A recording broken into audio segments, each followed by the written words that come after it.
안녕하세요. 경기도 약사에서 주관하는 사회양료 전문약사 양성교육 강의를 맡은 윤중신 약사입니다. 이번 주제는 노인에게서 발생하는 유해 약물 사례에 대해서 같이 한번 알아보도록 하겠습니다. 약국에 있다 보면 최근에 어때요? 트렌드가, 그죠? 소아 아이들은 많이 처방이나 사실 환자들이 줄잖아요. 인구 분포가 그렇게 되어 있고요. 노인들은 계속해서 늘어나고 있어요. 그분들이 드시는 약은 점점점 많아지고 있고, 그리고 그분들을 통해서 발생할 수 있는 여러 가지 이상 사례들이 실제 약국에 계시면 많이 보게 되잖아요. 그런 것들을 오늘 같이 얘기할 거고요. 그 대부분의 소스들은 노원구 부작용 카톡방에서 우리 약사님들과 같이 경험했던 것, 그리고 제가 직접 봤던 환자들의 케이스들이 주로 얘가 될 거고요. 그 얘기들을 오늘 우리 약사님들 같이 나누고 싶습니다. 첫 번째 사례로 들고 온 것은 바로 요 약들입니다. 우리 약사님들 많이 약국에서 취급하고 계시죠? 그 란소프라졸도 많이 쓰시고요. 카르베디오라고 클로피도그렐 아스피린 섞인 복합제인데요. 이 약을 드시다가 이제 어떤 환자분께서 지속적인 설사를 난다고 노원구에 계신 약사님이 말씀해 주셨거든요. 왜 그런지, 그리고 어떤 게 원인인지에 대한 고민을 같이 하게 됐고요. 그때 저희가 사실 약사님들 같으면 어떤 게 가장 의심이 되시나요? 네, 제목이 써 있어서 사실 너무 쉽죠, 그죠? 예, PPI가 설사를 많이 유발하는 걸로 알려져 있습니다. 어, 사실 PPI 굉장히 흔하게 쓰잖아요, 우리 약국에서. 그렇지만 이 환자는 PPI를 먹지 않아도 되는 상태인데도 지속적으로 계속해서 PPI를 썼던 경우고요. 실제로 계속해서 먹으면서 설사가 끊이지 않았는데 약사님께서 공부를 통해서 알게 되고 한 2, 3일 정도 끊고 나서는 자기를 1년 동안 괴롭혔던 설사가 나았습니다. 이런 경우는 뭐냐, 그리고 왜 발생하냐, 여기에 대해서 같이 알아볼 텐데요. 미국에서도 이게 굉장히 유명해졌고요. 그 다음에 한국 식약처에서도 이 내용을 가지고 우리 약사님들에게 다 전달했습니다. 우리 약국에 있다 보면 어때요? 안전성 서한이라는 게 오잖아요. 뭐 이렇게 컴퓨터 창을 띄워놓으면 밑에서 이렇게 안전성 서한이 딱 올라오면 약사님들 눌러서 한번 봐라, 그런 뜻인데, 많은 약사님들이 그냥 닫아버리는 경우가 있는데 잘 읽어보시면 굉장히 유익한 정보들이 많거든요. 거기에 보시면 이렇게 미국 FDA에서 PPI를 오래 먹게 되면 CDAD라고 해서 클로스트리디움 디피실리균이 증가하면서 그거에 연관된 설사가 많이 발생할 수 있다. 그리고 특히 노인들은 주의해라라고 이렇게 경고를 했거든요. 이런 것들을 통해서 PPI가 설사를 유발한다는 걸 알 수 있고요. 그 이유는, PPI는 어때요? 위산을 잘 분비해주는 위산을 분비하는 그러한 셀들을 억제해서 위산을 억제하잖아요. 근데 위산은 실제로 좋은 역할도 하거든요. 어떤 역할을 하죠? 네, 바로 유해균들을 증식해주고 살균 효과를 하거든요. 근데 그런 유해균들을 증식하는 것을 잘 억제하지 못하게 되죠. PPI를 같이 먹게 되면. 그러면 장내 나쁜 균의 대표적인 CDAD 같은 게 증가하면서 연관된 설사가 보고되고 발생할 수 있습니다. 그래서 일반적으로는 란소프라졸 같은 경우는 한 1에서 5% 정도가 발생하고 있고요. 란소프라졸의 용량을 증가하면 그 부작용도 더 증가합니다. CDAD가 의심되면 사실은 어떻게 해야 돼요? 방코마이신이나 메트로니다졸 같은 항생제 처방이 필요합니다. 이분이 1년 동안 뭐 유산균도 드셔보시고 뭐 디옥타헤드랄, 뭐 로페라마이드 다 쓰셨대요. 그런데도 별로 큰 효과를 못 보셨거든요. 이런 분들에게는 장기 복용을 좀 중단해 주셔야 될 것 같고요. 그리고 계속 말씀드리겠지만 오늘은 노인에게 사용하는 경우에 주의해야 되는 약물들의 소스는 어디서 갖고 왔냐면 2019년도 개정판으로 나온 게 있는데, 비어스 크라이테리아라고 해서 노인들에게 부적절한 약물들이 있다라고 해서 그 가이드라인 같이 이렇게 나오는 뭐라 해야 권고안이 있습니다. 그래서 그걸 읽어보면 거기 안에서 어떤 약이 노인에게 어떤 해를 주기 때문에 주의해라라고 되어 있거든요. 그 내용을 주로 하는데, 거기도 PPI에 대해서 이런 CDAD, 클로스트리디움 디피실리균의 감염에 대한 우려를 표하고 있습니다. 그래서 CDAD 같은 게 발생할 수 있으니까 노인들에게 주의하고, 거기서 뭐라고 써 있냐면 8주 이상은 주의하라라고 되어 있어요, 노인들에게. 그리고 단 소염 진통제랄지 스테로이드 같은 위벽의 손상을 지속적으로 가할 우려가 있을 때는 그 위벽에 대한 손상이 그 CDAD 위험성이 더 크기 때문에 그때는 같이 복용하는 걸 원하고요. 그리고 권하고요. 식도염의 어떤 치료에서는 PPI를 쓰는 걸 권장하고 있습니다. 그렇지 않고 특별한 이유 없이 계속적으로 이렇게 PPI를 처방하는 경우, 또 남발하는 경우가 많이 있는데 우리 약사님들 많이 봐주셔야 될 것 같고요. 또 사실 PPI 하면 되게 유명한 부작용이 또 뭐가 있을까요? 제가 봤던 부작용들은 위산이 덜 분비되면서 어때요? 미네랄에 대한 소화흡수가 떨어지잖아요. 그래서 칼슘에 대한 소화흡수가 떨어지면서 골밀도가 떨어지는 골다공증에 의한 골절도 굉장히 많이 유명해졌고요. 그리고 마그네슘 흡수의 저하에 의한 두통 같은 것도 많이 보고되고 있고요. 그리고 그 당시에 치매, 알츠하이머 이런 얘기도 사실 약간 있었거든요. 비타민 B12의 결핍에 의한 그런 것들도 있고, 감염에 대한 우려증이 증가한다는 그런 이야기들도 있고요. 그 다음에 뭐 여러 가지들이 있습니다. 하여튼 재밌는 게 굉장히 많은데 이 PPI 장기 복용이 굉장히 노인들에게 좋지 않을 수 있다는 거 아시고요. 권고한 대로 8주 이상은 주의해주고 식도염이 있다면 쓰지만 또는 소염 진통제나 스테로이드를 쓴다면 쓰지만 그렇지 않은 경우에는 지속적으로 복용하는 걸 약사님들 잘 막아주셔야 될 것 같습니다. 다음 케이스 한번 보겠습니다. 사실 제가 약국에서 볼 땐 굉장히 리얼했는데 사실 이게 카메라 보고 얘기하니까 굉장히 사실 저도 되게 이상하긴 하네요, 기분이. 그리고 우리 약사님들이 모두 다 보고 영상으로 남는 거라 좀 조심스럽긴 한데 실제로 겪었던 환자고요. 실제 겪었던 환자고 저희 이분이 나이가 그 당시 지금 나이가 나오나요? 한 70대 정도 되셨어요. 근데 여성분인데 가족이 되게 많대요, 형제자매가. 근데 형제자매가 다 일찍 돌아가셨다고 합니다. 그래서 자기 혼자 남았는데 그러면서 심각하게 얘기하는 게 자기가 유전적으로 심혈관계 질환이 있다. 제가 잘은 모르겠는데 아마 유전적으로 고지혈증 같은 이상지질혈증에 대한 리스크가 있었던 것 같아요. 근데 그분이 자기가 늘 갖고 있는 게 있는데 심장에 스텐트가 꽤 있대요. 5개인가 7개 기억이 잘 안 나는데 꽤 많다고 합니다. 그래서 심장질환 있는 사람인데 이렇게 처방이 나왔더라고요. 그래서 이걸 좀 바꿔야 될 것 같아서 의사랑 얘기를 했었는데 알죠? 잘 안 바뀌었어요. 그래서 환자한테도 이 약을 먹고 당신의 심혈관계 위험도가 더 증가할 수 있다는 얘기를 했고요. 한 일주일 정도 있다가 2주인가 있다 오셨거든요. 그러면서 자기가 이제 큰일 날 뻔했다고 그러면서 이게 5일분 그때 받았었는데 환자가 그 약 먹고 다시 병원에 가서 스텐트를 2개 더 추가했다고 합니다. 굉장히 놀랬죠. 그분도 굉장히 자기 놀랬고 자기도 이제 그 느낌을 안대요. 심장에 어떤 이상이 있는 느낌을 바로 서울대병원에 가서 수술하셨다고 합니다. 어떤 약이 이분의 어떤 심혈관계 위험성을 증가시킬까요? 이분은 스텐트가 몇 개 있는 분이잖아요. 이런 심장에 문제 있는 분들은 이런 약을 드시면 안 되거든요. 제목에 나오지만 소염 진통제에 대한 리스크고요. 두 번째 환자분 같이 볼까요? 이분은 혈당은 정말 나빴어요. 그렇지만 혈압에 대한 문제는 전혀 없으셨거든요. 근데 물론 이제 혈압, 혈당, 고지혈증이 어떻게 보면 세트긴 한데 이렇게 잘 관리해둔 분이 어떤 날 동네 보건소에 가서 이런 약을 드신 거예요. 메페나믹산과 이부브루펜을 400ml, 250ml 이렇게 드시고 나서 혈압이 180까지 오른 거죠. 자기는 몰랐대요. 근데 얼굴이 뚱뚱 붓고 너무 어지럽고 막 그래서 동네 의원에 보건소에 갔더니 9도까지 했다고 합니다. 근데 갔더니 혈압이 너무 높아서 큰 병원에 갔죠. 근데 어때요? 당뇨가 있고 고지혈증이 있던 분인데 토를 한다. 그러니까 병원에서는 뇌졸중이 아니냐. 근데 뇌를 찍어도 아무 문제가 없는 거죠. 혈압만 굉장히 높았고 그 당시에 그냥 일시적으로 혈압을 낮추는 약을 쓰고 지금 퇴원했습니다. 이분도 왜 이렇게 갑자기 혈압이 오르고 온몸이 부었을까요? 네, 저는 소염 진통제가 원인이라고 생각합니다. 소염 진통제를 2가지를 동시에 썼죠. 그죠? 이런 케이스들이 있었습니다.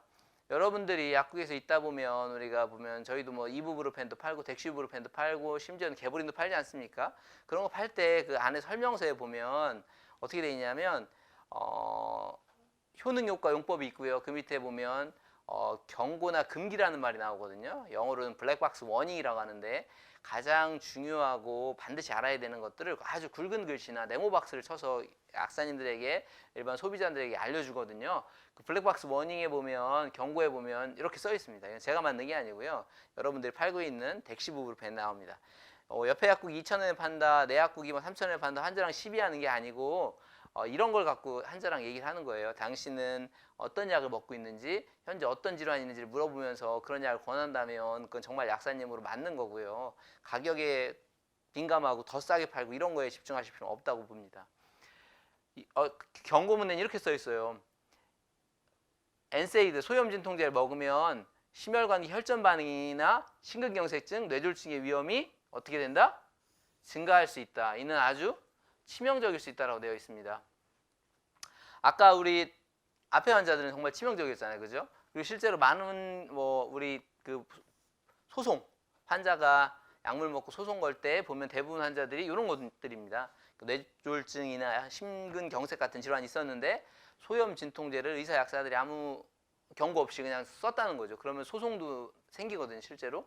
그럴 때 우리를 지키기도 하고, 더 중요한 건 환자를 지키는 중요한 방법은 이런 것들을 정확히 설명해 주는 것과 그 전에 이런 처방이 나왔을 때 그렇죠, 수정하려고 노력하는 게 가장 중요하거든요. 약국에서도 실제 아무 걱정 없이 그냥 소염 진통제 팔았을 때 이런 문제가 생긴다면 약사님들을 지킬 수 있는 방법은 없습니다. 이런 것들에 대한 설명을 반드시 해주셔야 되고요. 그 이유는 이렇습니다. 이유는 우리가 소염 진통제라고 하는 건 뭐죠? 그렇죠. 우리 몸에서 생길 수 있는 프로스타글란딘이라고 하는 염증성 인자를 억제해서 통증과 염증을 조절해 주는 건데요. 그 프로스타글란딘은 꼭 통증과 염증에만 쓰는 아주 나쁜 녀석이냐? 그건 아니거든요. 프로스타글란딘 중에 좋은 친구들도 있어요. PGE2나 PGI2 같은 경우는 혈관을 확장해주고 혈전, 혈액의 응고를 억제해 주는 거죠. 그래서 혈전 생성을 차단해 주거든요. 근데 이런 프로스타글란딘들도 차단돼요. 그러면 혈관이 어떻게 되죠? 이렇게 좁아지는 거죠. 아, 죄송합니다. 얘는 신장에 있는 사구체입니다. 사구체. 그러면 신장으로 들어가는 혈류량이 전체적으로 줄어들게 돼요. 그러면 어때요? 내 몸에 있는 혈액량은 증가하게 되겠죠. 그러면 몸이 뚱뚱 붓고 혈압이 오르는 거예요. 그래서 약사님들 약국에 있다 보면 소염진통제 먹고 붓는 사람이 그렇게 많아요. 그리고 신장에 대한 부담이 그렇게 되는 거죠. 그래서 설명서에 보면 소염진통제 먹으면 신장이 나쁜 사람은 소염진통제 먹지 마라 라고 하는 이유가 뭐냐면, 이렇게 혈액량이 전체적으로 감소하면 이 신장을 지키는 세포들이 허혈 상태가 되는 거예요. 혈액이 줄어드니까. 그래서 신장의 세포들이 허혈 상태가 되니까 어때요? 신장 세포들의 기능이 나빠지는 거죠. 그래서 신기능이 나빠지고 얼굴은 뚱뚱 붓게 되는 겁니다. 그러면서 또 혈전도 많이 생기니까, 그렇죠, 심장질환 있는 분들에게 굉장한 위험성을 주는 거죠. 이렇게 해서 소염진통제들이 붓게도 하고 혈압도 올리고 혈전도 많이 만들어내서 현재 갖고 있는 위험성을 더 배가시키고요. 그리고 신장의 기능도 허혈 상태를 유발하기 때문에 나빠질 수 있는 거죠. 이게 바로 소염진통제에 의한 심혈관계 부작용 또는 신장에 대한 부작용입니다. 그래서 소염진통제를 가급적이면 노인들에게는 장기간 쓰지 않는 게 좋고요. 단기간 써야 되고요. 그리고 용량은 맞습니다. 저용량으로 쓰셔야 됩니다, 약사님들. 그리고 아까 우리가 첫 번째 케이스에 봤던 것처럼 심근경색, 중증 협심증 환자들에게는 굉장히 조심해야 됩니다. 아주 금기가 맞고요. 아스타미노펜을 선택하는 게 좋습니다. 좋습니다. 비어스 크라이테리아에 보면 하트페일이라고 돼 있죠. 심장이 망가진 심부전 환자에게는 이런 엔세이드나 콕스투 같은 것들을 이렇게 쓰지 않게 되어 있습니다. 그래서 가급적이면 이런 환자들은 쓰지 말고 아스타미노펜을 써라 라는 게 아주 중요한 권고사항입니다. 권고사항. 다음, 노인들에게는 참 약 쓰기가 굉장히 어렵죠. 그죠? 이 케이스 한번 볼까요? 이게 케토롤락을 5일간 이제 30mg 투여했는데 계속해서 소화불량과 명치 통증을 호소하는 거예요. 우리 약사님 명치 통증을 호소하면 어떤 건지 아시죠? 그러면 내시경 검사를 했더니 위나 십이장 같은데 궤양이 발생된 거죠. 이런 경우는 굉장히 많습니다. 케토롤락은 아주 유명해요. 인도메타식 케토롤락은 위장에 대한 궤양을 유발하는 아주 유명한 약입니다. 왜 엔세이드가 위장장애를 유발하는지 생각해 보시면 소염진통제 자체가 자극되나 라는 생각을 할 수 있습니다. 물론 가능합니다. 약제가 자체가 점막에 붙어서 점막을 손상시키는 가능성은 있죠. 근데 굉장히 낮죠. 그게 흔한 거는 보통 KCL이라고 하는 K콘틴하고요. 또는 알렌드로네이트 같은 비스포스포네이트 제제들이 식도궤양을 많이 유발하는 걸로 알려져 있고요. 직접 닿아서 그래요. 독시사이클린 같은 경우는. 그렇지만 엔세이드는 직접 닿아서 가는 건 정말 마이너한 역할이고요. 진짜는 바로 아까 말한 대로 엔세이드의 본연의 작용 기전에 의해서 발생합니다. 바로 프로스타글란딘을 억제하는데요. 이번엔 프로스타글란딘 2투입니다. 프로스타글란딘 2투 억제되면 얘가 점액의 분비도 떨어지고요. 중탄산의 분비도 떨어지고, 그 다음에 혈관도 수축됩니다. 혈관이 수축되면 어때요? 혈액량이 줄어요. 이렇게. 혈액량이 줄면 그 부위가 아까 말한 대로, 그렇죠, 허혈 상태가 되고 상처도 빨리 회복되지 못하면서 계속해서 이쪽이 상처가 더 악화되는 궤양 상태가 되는 거죠. 이렇게 해서 이제 엔세이드에서 우리가 위 벽이 손상받게 되는 겁니다. 그럼 어떤 증상이 나오는 건 다 아실 거고요. 케토롤락 같은 게 굉장히 흔한 빈도로 많이 발생하고 굉장히 비복용자에 대해서 위에 대한 위험성이 높습니다. 누가 잘 생기냐? 역시 고령자들입니다. 고령자들은 신기능도 떨어지고요. 약물 대사 능력도 엄청 떨어지거든요. 그래서 노인들이 주의해야 되는 약이 굉장히 많은 이유가 그건데요. 그리고 실제로 장기 복용자입니다. 3개월, 6개월 정도 복용하면 위 궤양이 소염진통제를 먹고 한 1% 정도 발생한다고 하면요. 실제로 한 1년 사이에는 한 2에서 4% 정도, 그렇죠. 기간이 늘면 늘수록 위 궤양에 대한 부작용 위험성은 커집니다. 그리고 이 부분이 아주 중요한데, 우리 약국에 있다 보면 많이 보잖아요. 그죠? 사실 이렇게 되면 안 되지만 2가지 이상의 소염진통제를 같이 처방하거나 또는 A라는 의원과 B라는 의원을 다녀오면서 2가지 소염진통제가 중복되는 경우가 있거든요. 그럼 많은 약사님들 물어보시는데 엔세이드를 2가지를 같이 먹어도 되냐라고 하는데 안 됩니다. 이거는 효과가 이렇게 계속해서 증가하는 게 소염진통제가 아니고요. 소염진통제는 증가하다가 천정에 부딪힙니다. 셀링 이펙트라고 해서요. 용량을 증가한다고 해서 더 이상 효과가 증가하지 않습니다. 그래서 소염진통제를 과량으로 먹는다고 해서 효과가 증가하지 않습니다. 그래도 사실 굉장히 우려스러운 경우가 많죠. 우리가 엔세이드 중에서 약국에서 제일 많이 접하는 게 이부브루펜 아닙니까? 이부브루펜의 최대 용량은 3200인데 2400 쓰지 말라고 되어 있거든요. 근데도 우리 약사님 보면 400ml짜리 안 쓰시고 어때요? 그렇죠. 800ml짜리 2알짜리 들어있더라고요. 저도 깜짝 놀랐는데 한 포에 이렇게 400ml짜리 2알 들어있는 이부브루펜을 하루 3번, 4번씩 권한다는 건 굉장히 위험한 거거든요. 특히 고령자들에게 또는 아까 심혈관계 위험자들한테. 그래서 우리 학사님들이 그런 리스크는 안 안았으면 좋겠고요. 실제로 이렇게 엔세이드 2가지 쓰는 거는 부작용만 증가하지 더 효과가 증가하지는 않습니다. 그리고 그렇죠. 위 벽을 더 약화시킬 수 있는 스테로이드나 또는 응고 억제제들을 같이 먹는다면 위 출혈성 경향이 더 높아집니다. 예방을 어떻게 하느냐? 아까 처음에도 말씀드린 PPI를 쓰는 경우에서 살짝 말했지만 엔세이드를 먹을 때 그렇죠. PPI를 쓰면 위 벽에 대한 보호력 효과가 있습니다. 그래서 이런 PPI 써야 되고요. 아, 나 그것도 싫은데 그러면 그냥 콕스트 가는 겁니다. 콕스트. 콕스트가 옛날에 65세 이상만 보험이 됐는데 지금 다 되거든요. 그래서 환자 중에서 위 궤양이나 위 벽이 약하신 분이 있다면 엔세이드를 꼭 써야 된다 그러면 PPI를 같이 쓰거나 아니면 PPI를 쓰기 어렵다 그러면 콕스2로 가는 겁니다. 물론 콕스2를 쓰고 PPI를 쓰면 제일 좋습니다. 그렇지만 보험은 안 됩니다. 그럼 본인이 부담하셔야 되니까 그게 좀 문제거든요. 그래서 2가지 쓰시는 게 좋고요. 미소프로스톨이라고 사이토텍 요즘엔 잘 안 쓰긴 하는데 이것도 하나의 좋은 방법이 될 것 같습니다. 그래서 GS 크라이테리아에 보면 엔세이드를 쓰는 것들이 굉장히 위장관에 대한 블리딩, 위장 출혈에 대한 또는 펩틱 얼서, 궤양에 대한 리스크가 크다라고 되어 있어서 노인들이 주의해야 되는 중요한 약물로 권고하고 있습니다. 그럴 때는 아스타미노펜 같은 걸 쓰는 게 좋고요. 아까 케토롤락 케이스 나왔었고요. 그죠? 이렇게 쓰고 아스피린 저용량에 대해서는 사실 그냥 특별한 권고가 없고요. 보통 한 325ml 정도의 아스피린을 매일매일 먹는 것들이 어떤 위장에 대한 리스크를 얘기하고 있습니다. 대처는 어떻게 하느냐? 계속 말씀드리면 PPI를 투여하거나 헬리코박터가 있다면 치료하거나 또는 콕스를 선택하거나 엔세이드를 중복하지 않는 거 이것들을 계속해서 말씀드리고 있습니다. 다음 케이스 같이 보겠습니다. 이 환자는 저희 약국에 단골로 오시는 분이에요. 근데 이분은 늘 그 전동 휠체어를 타고 오시거든요. 전동 휠체어 아시죠, 학생님? 네, 제가 운영했던 약국은 노원구에 있는데 그쪽은 굉장히 노인분들이 많이 계시거든요. 근데 그분들 중에서 몇몇 분들은 휠체어를 많이 타세요. 거동이 굉장히 불편하시거든요. 근데 이분이 왜 타나를 나중에 알게 됐는데 보니까 이렇게 전동 휠체어 뒤에 이렇게 무전기 같은 박스가 하나 실려 있습니다. 그래서 저게 뭔가라고 보니까 그분이 이렇게 거기서 산소가 발생해요. 그래서 그걸 코에다 꽂습니다. 그럼 코에 산소가 막 공급되면서 그렇죠.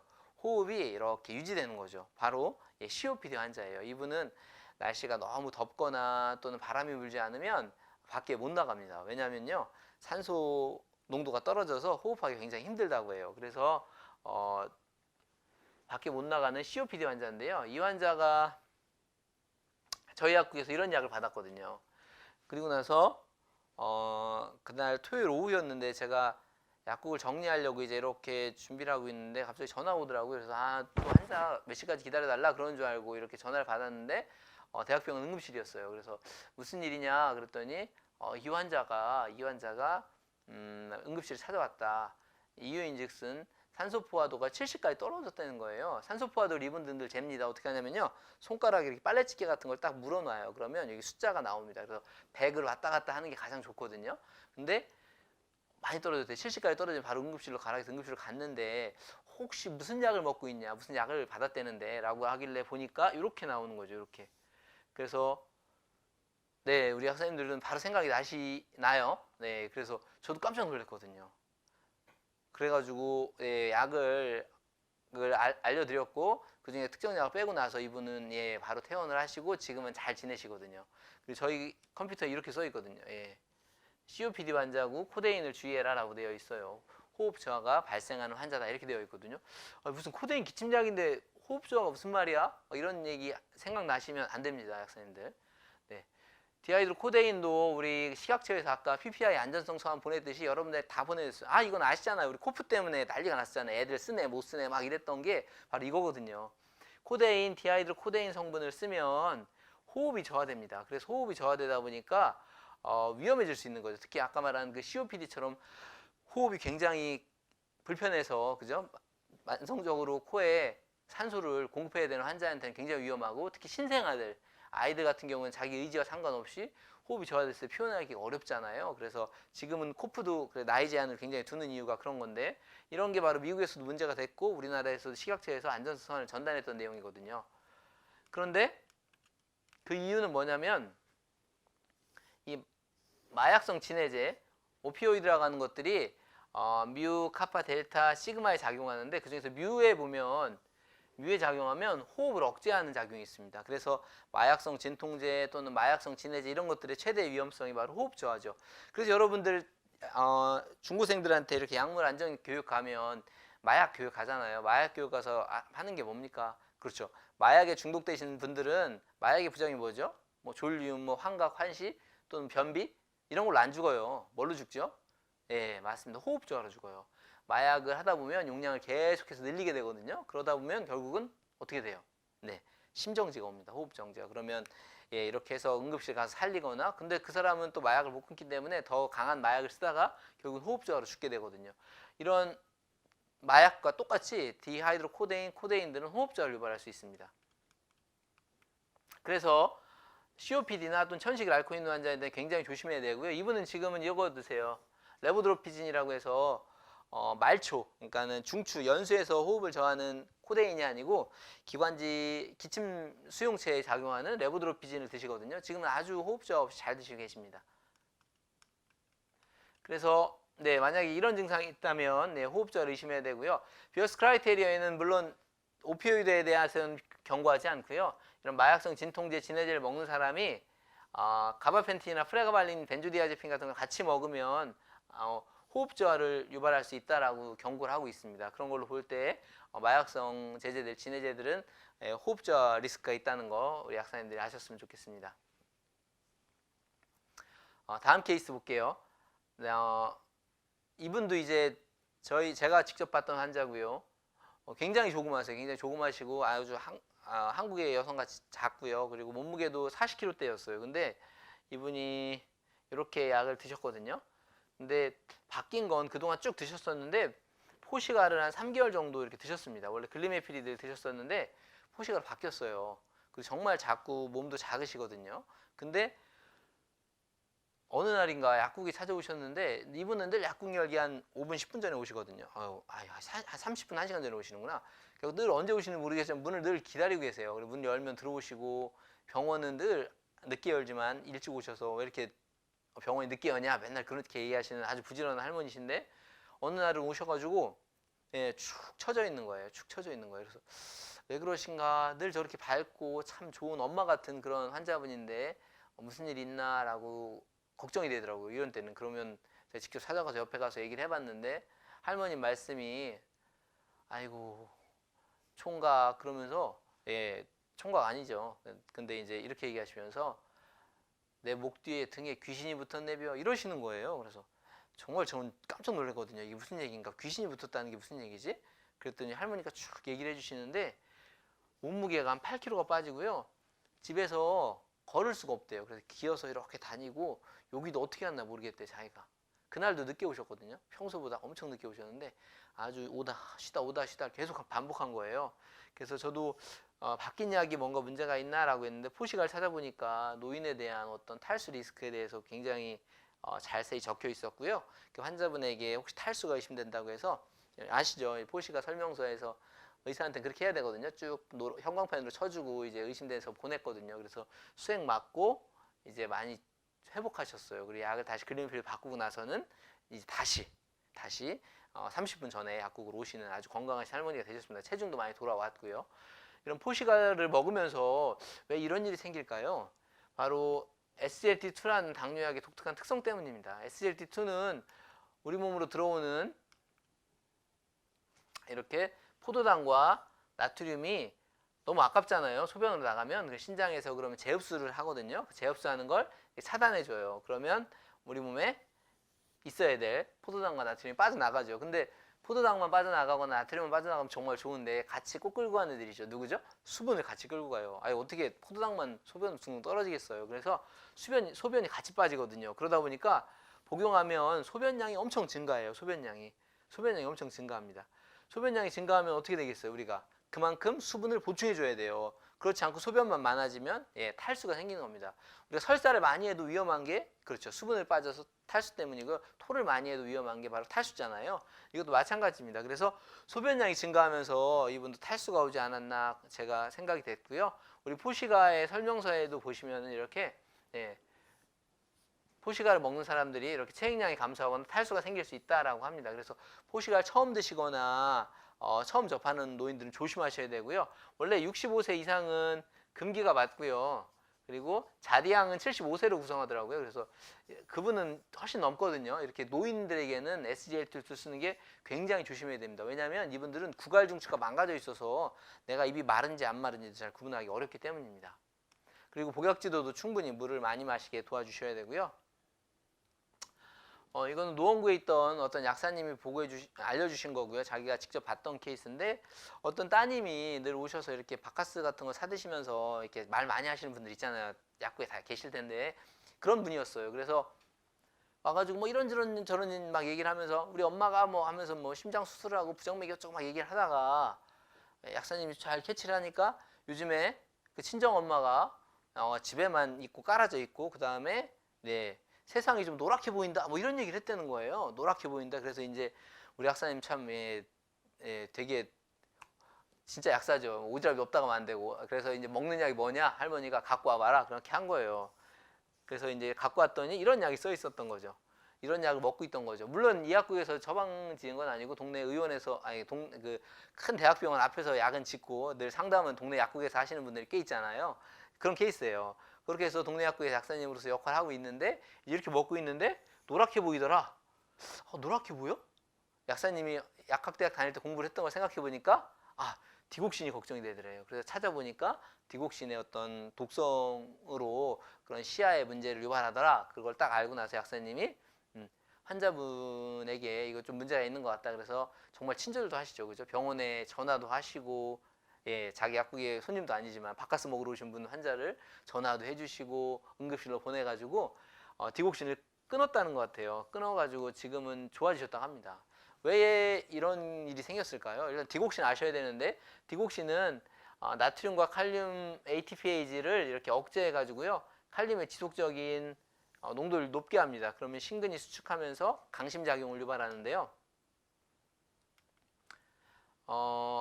그 안에 어제 아까 그 처방에 아미오다론도 있는데 아미오다론은 또 뭐가 문제냐면 이 디곡신이 몸으로 들어가면 이걸 밖으로 또 퍼내는 녀석이 있어요. 이거를 PGP라고 하거든요. P글라이코 프로테인인데 아미오다론은 이걸 차단합니다. 그러면 디곡신의 농도는 급격하게 증가하게 됩니다. 밖으로 빼내질 못하니까요. 그런 약을 같이 먹고 있는 상황이었거든요. 그러니까 디곡신의 농도가 굉장히 올라갈 수밖에 없어요. 근데 디곡신의 설명서입니다. 거기에 보시면은 이렇게 노랗게 보이거나 녹색으로 보이거나 이런 것들이 시각장애가 나타날 수 있고 그 빈도는 한 1에서 10% 정도다라고 이해하시면 되고요. 실제로 구역이나 구토 같은 것들이 디곡신 독성이 가장 중요한 사인이긴 합니다. 디곡신이 혈중에 많으면 실제로 사망할 수 있습니다. 신장에 대한 리스크로. 그래서 식욕부진, 구역구토가 발생할 수 있고요. 노인 환자한테 잘 발생합니다. 그리고 아까 말한 아미오다론 같은 약을 같이 먹고 있을 때 문제가 되겠죠. 이런 약들을. 비어스 크라이테리아에 보면 디곡신이 1차 선택은 아닌 것 같다라고 되어 있고요. 사실 근데 우리가 약을 선택하는 건 약사의 역할이 물론 조언을 해줄 수 있지만 아니기 때문에 만약 이런 게 나왔다면 용량이 중요할 것 같아요. 용량도 보면 0.125mg 하루에 이상을 쓰지 말아라고 되어 있거든요. 근데 우리 환자 케이스는 보시면 아시겠지만 0.125가 아니고 0.25였고요. 0.25였고 그리고 네 보시면은 QD 이렇게 먹었거든요. 그리고 아미오다론도 같이 있었기 때문에 혈중 농도가 굉장히 오르죠. 디곡신이. 그래서 이런 디곡신 독성이 나타났다라고 생각이 되고 약을 끊고 나서 많이 좋아졌다고 합니다. 우리 약사님들도 디곡신 같은 약이 나왔을 때는 노인지 보시고 용량이 맞는지 다른 약과 상호작용이 있는지 꼭 체크해 주시기 바라겠고요. 그 다음 환자는 이제 제가 직접 봤던 환자고요.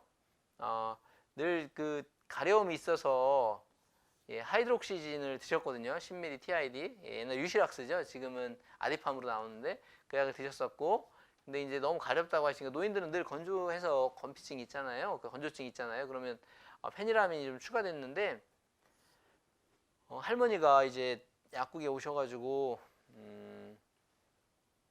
오지는 않으셨어요. 약국 병원 그러니까 약국 앞에서 왔다 갔다 하시더라고요. 그래서 무슨 일인가 그랬더니 할머니가 들어오시더라고요. 그러더니 제 손을 꼭 붙잡으면서 이렇게 얘기했거든요. 환자들한테 노인들은 서서 바지 입지 말라고 좀 얘기해 달라는 거예요. 이게 무슨 말인가? 서서 바지 입지 말라는 게 약사님들 이해되시나요? 그래서 무슨 얘기인가 얘기를 쭉 들어보니까 어머니 눈에 눈물이 가득하세요. 막 사실 되게 금술이 좋은 할머니 할아버지였거든요. 이거 드신 건 할아버지거든요. 근데 할아버지가 서서 바지를 입다가 그만 넘어지셨대요. 어지러워서. 근데 그 후유증으로 병원 입원해 계신 거죠. 그러면서 좀 많이 안 좋아지셨어요. 사실 굉장히 돌아가셨는데 굉장히 안 좋아지셨는데 왜 이런 일이 생겼을까? 이거는 굉장히 중요한 비어스 크라이테리아를 다루는 거거든요.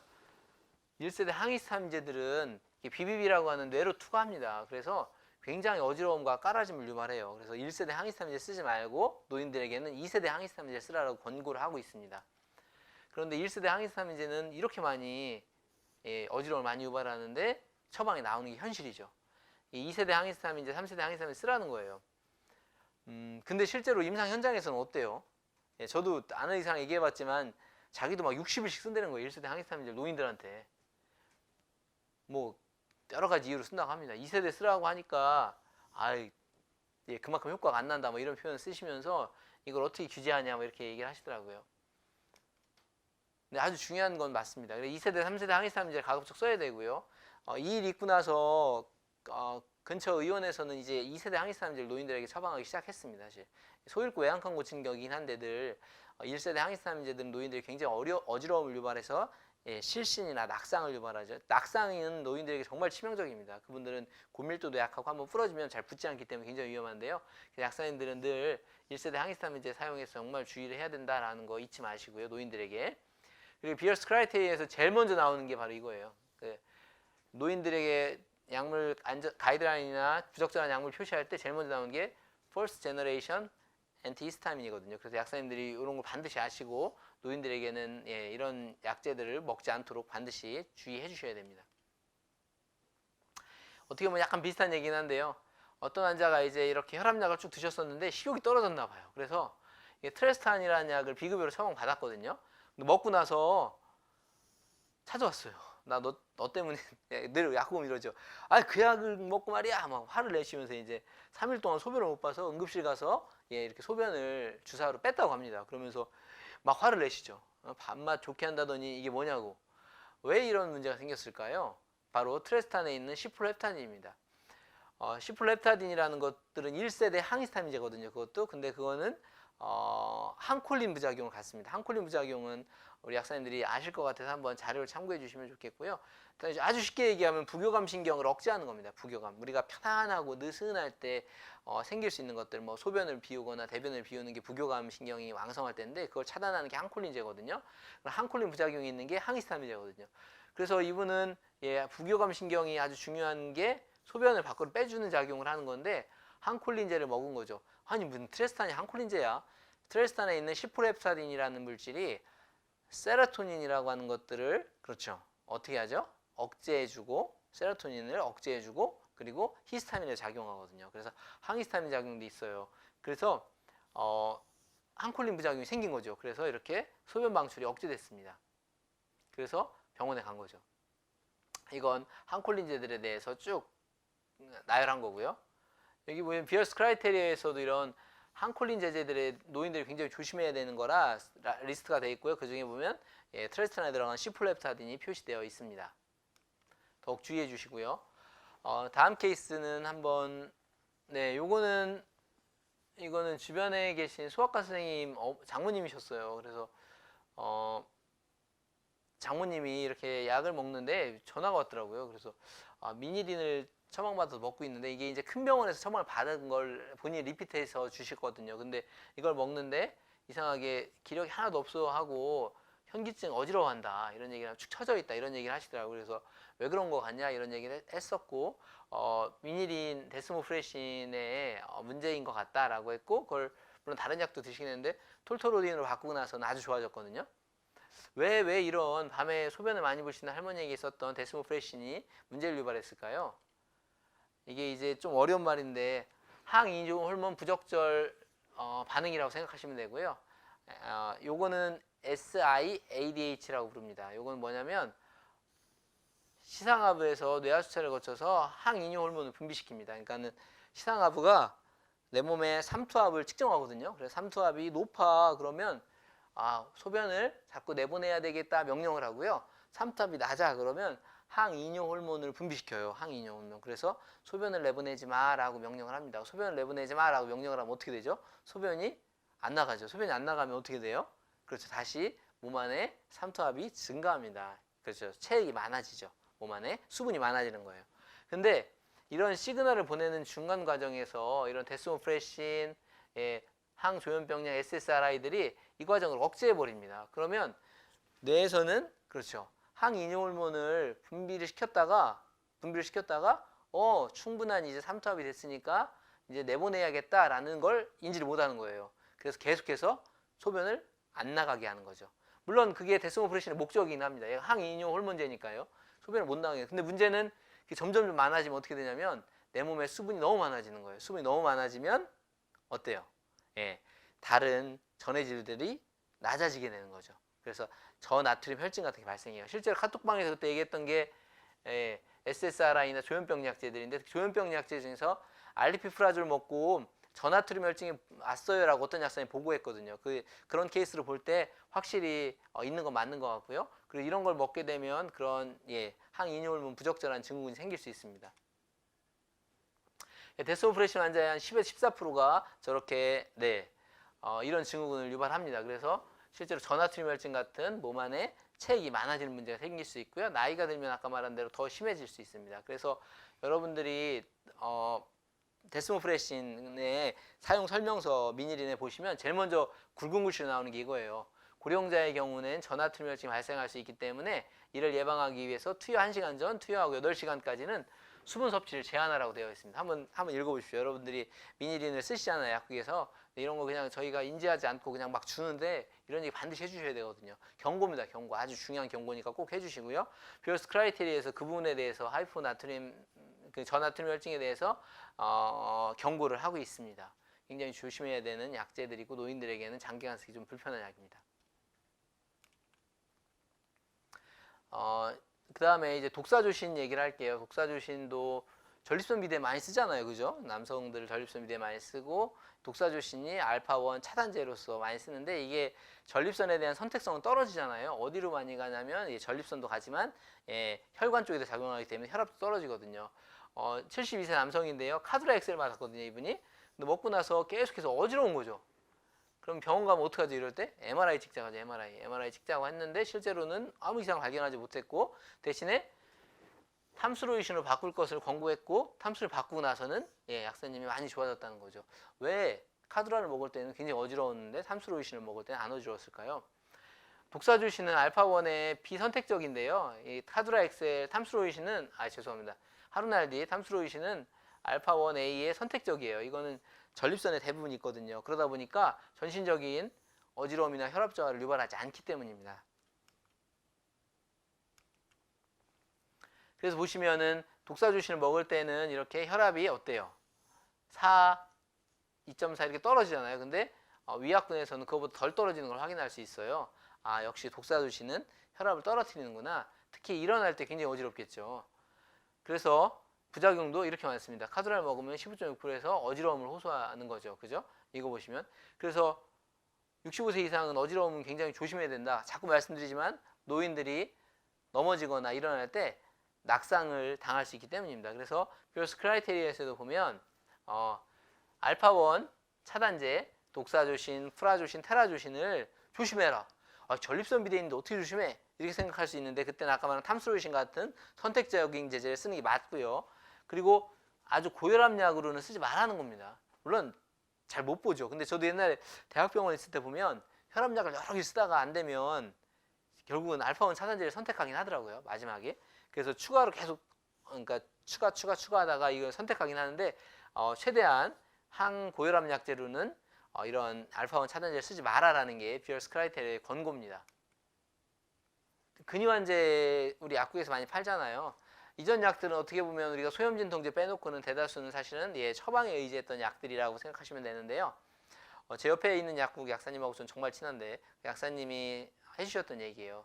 자기가 환자한테 근위환제를 판매를 했는데 근위환제를 먹고 환자가 이제 욕실에서 양치를 하러 갔대나 뭐 씻으러 갔대나 그러면서 너무 어지러워서 그냥 그 자리에서 실신해가지고 욕실 벽에 그냥 박았답니다. 그래서 굉장히 많이 다쳤다고 합니다. 그래서 조심해야 된다고 하면서 얘기를 해주셨는데 약국에서는 우리 근위환제를 정말 쉽게 드리거든요.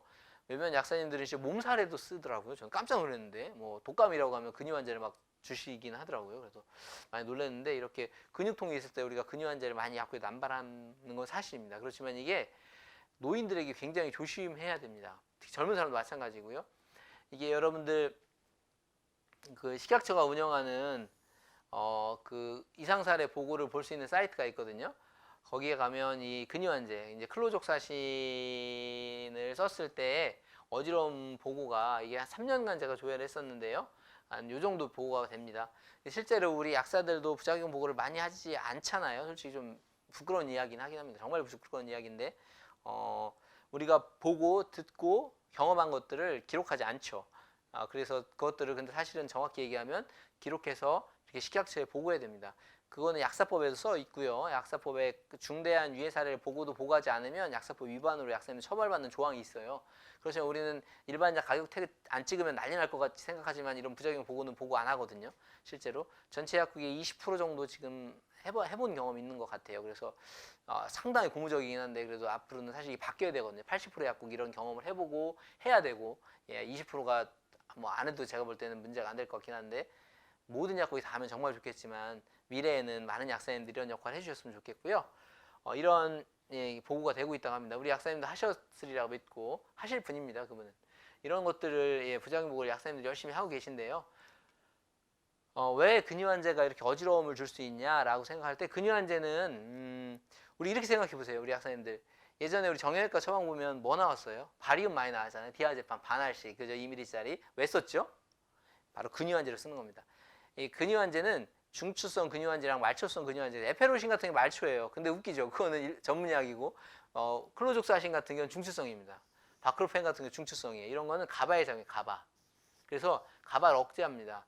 가바에 작용합니다. 죄송합니다. 중추신경계를 억제해요. 가바에 효능을 주는 거죠. 그래서 중추신경을 억제하다 보니까 똑같아요. 굉장히 나른하고 졸립고 어지러움이 동일하게 발생할 수 있습니다. 그래서 중추신경을 억제하는 작용이 있어서 굉장히 어지럽고 졸릴 수 있고요. 특히 노인들에게는 굉장히 주의해야 됩니다.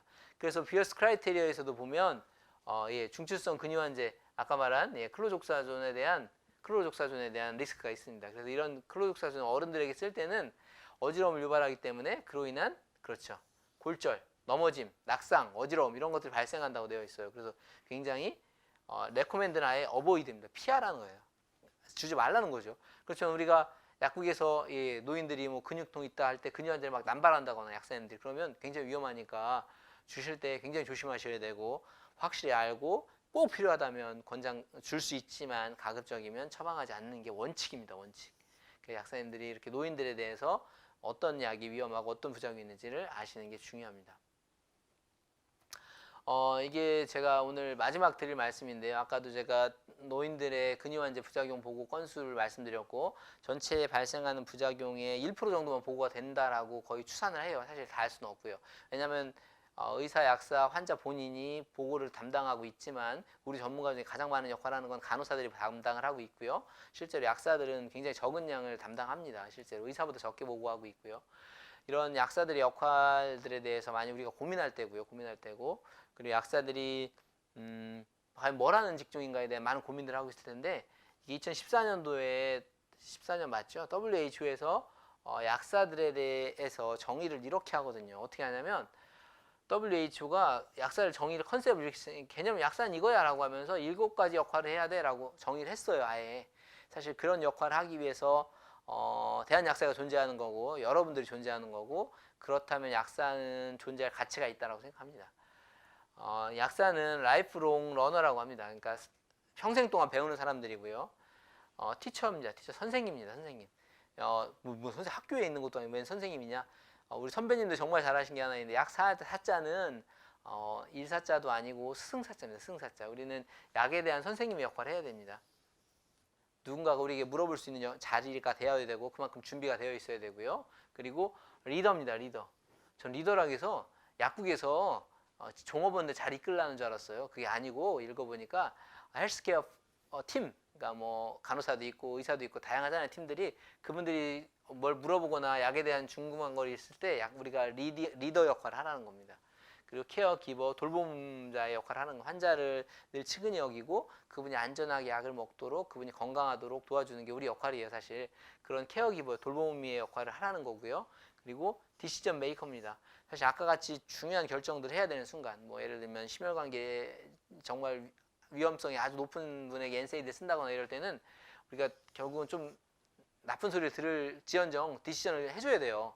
된다 안 된다 얘기를 하고 의사한테 얘기를 하고 의사 그래도 꼭 써야 된다. 그러면 의사 책임인 거니까요. 우리가 이런 디시전 메이커를 하지 않고 수동적이 된다면 그건 여러분들이 자기가 할 수 있는 권리와 책임과 권한을 다 포기하는 거죠. 그러면서 자기의 책임을 포기하면서 요구만 한다면 그거는 전문가나 약사의 자세가 아니라고 생각합니다. 그래서 우리는 결정적일 때는 디시전 메이커 역할을 해야 되고요. 그러려면 우리가 충분히 준비되어 있어야 됩니다. 우리는 커뮤니케이터가 되어야 됩니다. 커뮤니케이터는 환자랑 얘기 잘해서 매약 잘하라는 얘기인 줄 알았거든요. 아니더라고요. 커뮤니케이터는 똑같아요. 헬스케어 팀에서 또는 환자들과 대화를 잘해서 나만 알고 있는 게 아니고 그 사람들 이해할 수 있고 그 사람들 납득시키고 설득하는 아주 중요한 사람들이라는 게 소통자가 되라는 거고요. 매니저는 잘 그런 관리하는 환자도 자기 사업장도 그리고 같이 일하는 동료들도 같이 잘 관리하는 뜻입니다. 여기에 누가 약을 뭐 조제 잘해라 뭐 이런 얘기 어디 있습니까? 그러니까 뭐 나쁘게 약사를 표현하는 표현들이 있잖아요. 그냥 뭐 하루 3번 식후에 드세요. 뭐 약만 싸주는 이런 역할은 아니라는 거죠. 누가? WHO가 제가 하는 얘기가 아니고 WHO가 약사는 이렇게 해야 된다고 정의를 했거든요. 그래서 우리 약사님들도 약국 현장에서 정말 조그맣고 제 약국도 한 8평 되나요? 정말 조그맣고 작은 공간이지만 그 안에서 약사로서의 향기를 충분히 낸다면 그 약국은 작지만 정말 살아있는 약국이고요. 약사의 역할을 제대로 하는 약국이에요. 그런 약국들이 전국에 2만 개가 된다면 국민들은 정말 안전하게 약을 먹을 수 있을 것 같아요. 그리고 국민들은 정말 행복해질 것 같아요. 그런 세상을 꿈꾸는 게 제 꿈이기도 하고 대한약사의 꿈이기도 하고 우리 약사님들의 꿈일 것 같습니다. 이런 길을 위해서 우리가 한 걸음 한 걸음 나아가고 있고요. 우리들의 목적은 이쪽에 있습니다. 우리 약사님들과 이런 역할을 하는 그날까지 하루도 쉬지 않고 같이 공부하고요. 잘 모르는 게 있으면 우리 약문약답이라는 앱이 있어요. 그 안에서 같이 질문과 답변해도 되거든요. 카톡방 해보니까 3,000명이 차니까 더 이상 받아들일 수가 없어요. 그래서 더 이상 초대를 할 수 없어서 이제 약문약답이라는 앱으로 많이 만나고 있으니까요. 우리 학생들 그곳에서 많이 만나도록 하겠습니다.